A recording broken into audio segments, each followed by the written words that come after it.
ədadır. Bir şaha gədayam, ona şahlar da gədadır. Qeyrətli qaqaşlarımıza canım da fədadır. Qeyrət boğan aşıq atır ərdən yara güllər. Dostum demirəm ki təmiz insanları öldür. Ben ne demirəm gəl bu müsəlmanları öldür. Zalimləri öldür, elə nadanları öldür. Mən türkü desinlər ki atıb qəddara güllər. Hərdən gözümüzlə qırırıq bir-birini ancaq. Düzdür düzümüzlə qırırıq bir-birini ancaq. Baxma sözümüzlə qırırıq bir-birini ancaq. Ağzı kalaşdık baya boy qumbara güllər. Biz də düşünək, hətta zamanlar düşünürsə. Sürünüb qumun üstündə ilanlar düşünürsə. Hər kim ki kurucunlu kullanlar düşünürsə. Cinsin elə namərdə xəyanətkara güllər. Dostum demirəm bir para bu şərtlərə dost ol. Yaxud da o giydirmə gedən nəhdlərə dost ol.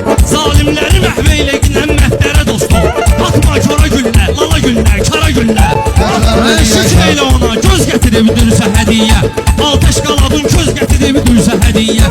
Hər kim bu qara söz gətirib dürsə hədiyə. Fərz et ki gəlib güllər açan gülzara güllər.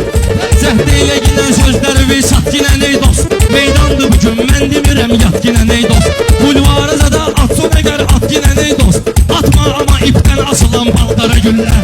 Dağın başı üstündə dayanmış qara bir bax. Dostum sen özün yaxşı bilirsən hara bir bax. Nar meyvəyi cənnətdə əzizim nara bir bax.